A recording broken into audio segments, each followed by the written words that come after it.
Dans cette vidéo, je vais vous apprendre les bases d'interprétation d'un électrocardiogramme et comment faire la différence sur un électrocardiogramme entre le rythme sinusal normal et la fibrillation auriculaire. Quand le rythme est normal, on parle de rythme sinusal puisque l'activation électrique naît dans le nœud sinusal qui est situé dans l'oreillette droite. Il va envoyer un influx électrique qui va activer les deux oreillettes, l'oreillette droite et l'oreillette gauche, puis dans un second temps, les deux ventricules, le ventricule droit et le ventricule gauche. Quand vous avez un rythme normal et sinusal, vous allez avoir sur l'électrocardiogramme une séquence très particulière que vous allez voir, il est assez facile de reconnaître. On va avoir la succession entre trois ondes. Cette petite onde ici, ronde, que l'on appelle l'onde P, qui correspond à l'activation des oreillettes. Ce pic ici, qui correspond au complexe QRS et qui correspond donc à l'activation des ventricules, et l'onde T, cette onde arrondie, qui correspond à la repolarisation, c'est-à-dire au retour à la norme de l'activation ventriculaire. Et donc, on a une séquence onde P, QRS, onde T, P, QRS, T, et ça, c'est caractéristique du rythme normal sinusal. Je vais vous montrer un certain nombre de tracés, et vous allez voir, c'est parfaitement reconnaissable. Le deuxième aspect à connaître, c'est celui de fibrillation auriculaire. Quand on est en fibrillation auriculaire, l'activation ne dépend plus du nœud sinusal, donc on ne parle plus de rythme sinusal. Ça va être de multiples foyers, de multiples réentrées dans l'oreillette, une activation complètement désorganisée. Et donc, vous n'aurez plus cet aspect d'onde P qui correspond à l'activation sinusale. Dans la fibrillation auriculaire, on n'a pas d'onde P.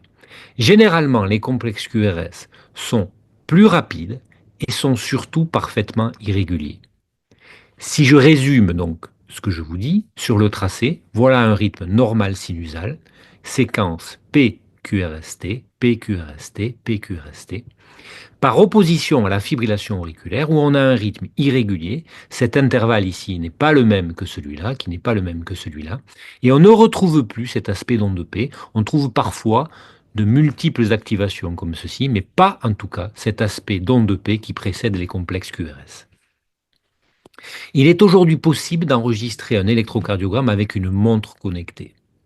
Et vous allez avoir 30 secondes de tracé, 10 secondes, 10 secondes, 10 secondes, 30 secondes au total, et vous allez pouvoir analyser cette séquence.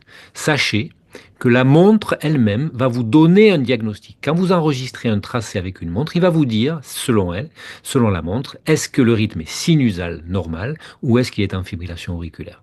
Donc voilà ici un tracé sinusal normal et ici un tracé avec un diagnostic de fibrillation auriculaire. Sachez que ce diagnostic-là n'est pas très fiable et que donc il faut impérativement qu'un médecin ou vous-même, une fois que vous aurez regardé la vidéo, vous corrigiez ça et que vous fassiez votre propre diagnostic. Alors voilà un premier tracé. Ce tracé montre ici, vous voyez, 30 secondes avec la séquence caractéristique onde P, QRS, T, P, QRS, T, P, QRS, T, tout au long du tracé. Donc là, vous avez un rythme sinusal et vous avez donc cette succession des trois ondes P, QRS, T. Un autre tracé très proche, vous voyez, l'aspect du QRS peut être un peu différent d'un patient à l'autre, mais par contre, on reconnaît parfaitement la séquence, une fois de plus, P, QRS, T. Le diagnostic est donc rythme sinusal normal, avec cette séquence P, QRS, T, tout au long du tracé. Il peut y avoir des complexes où on le voit moins bien, hein. Des fois le tracé n'est pas d'une qualité parfaite, mais quand on regarde quand même sur le tracé, on reconnaît assez facilement cette séquence PQRST. Voilà un autre tracé qui pour le coup est différent. Les complexes QRS sont facilement identifiables, mais cette fois ils sont un peu plus rapides et ils sont irréguliers. Les intervalles ici, ça change d'un battement à l'autre. On a vraiment un rythme assez irrégulier. Et ça, c'est caractéristique de la fibrillation auriculaire. Si je résume sur ce tracé, les complexes QRS sont irréguliers et on ne retrouve pas cette petite onde, l'onde P, avant chaque complexe QRS, puisque l'onde P correspond à l'activation du nœud sinusal. Et là, en fibrillation auriculaire, on n'a pas d'activation du nœud sinusal. Alors, on a un tracé qui peut bouger, on peut des fois avoir l'impression que c'est une onde P, mais on ne retrouve pas, vous voyez, cette onde caractéristique, toujours la même avant chaque complexe. Un second tracé qui est assez proche, hein, on voit encore les QRS très irréguliers, on voit une activation, mais on ne retrouve pas toujours la même onde caractéristique qui correspond à l'onde P. Il s'agit donc, une fois de plus, d'une fibrillation auriculaire. Encore un tracé, vous voyez que là, il y a moins de complexes, parce que le patient est plus lent. Donc ce patient-là est à 40 battements par minute, mais quand vous regardez en détail, vous reconnaissez une fois de plus la séquence PQRST, PQRST, PQRST. Donc là, la réponse sera rythme sinusal. Plus lent, mais rythme sinusal quand même. Un autre tracé, là cette fois le patient est plus rapide, on a plus de complexe QRS, là il est autour de 90 battements par minute, mais on voit bien de nouveau la séquence PQRST, PQRST, PQRST, et donc on a un rythme sinusal, c'est le diagnostic qui est plus rapide, mais le diagnostic sera rythme sinusal. Ici, vous avez un tracé rapide avec, vous voyez, une grande irrégularité des complexes QRS, et donc on parlera de fibrillation auriculaire rapide. Alors parfois, l'interprétation du tracé peut être rendue un peu plus difficile par la mauvaise qualité du tracé. Quand vous enregistrez un tracé avec une montre, si vous bougez au niveau du poignet, si vous avez transpiré, si le contact entre la peau et la montre n'est pas parfait, on peut avoir ce que l'on appelle des parasites. Et vous voyez, vous avez ici un tracé qui bouge un peu, et on a du mal du coup à faire le diagnostic.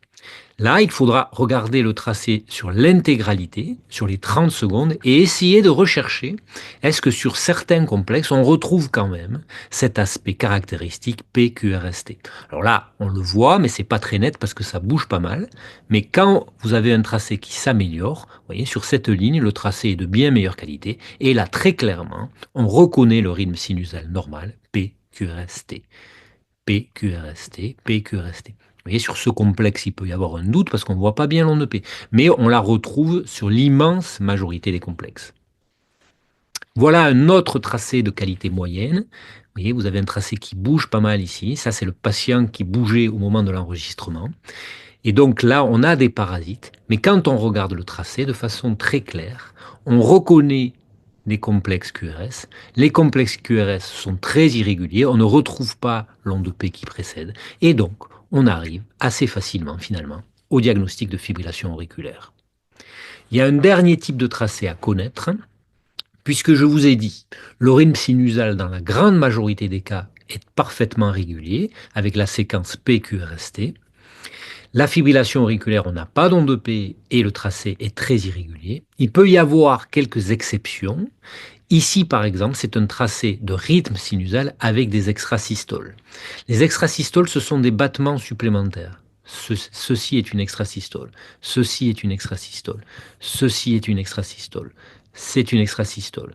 C'est assez fréquent chez un certain nombre de patients.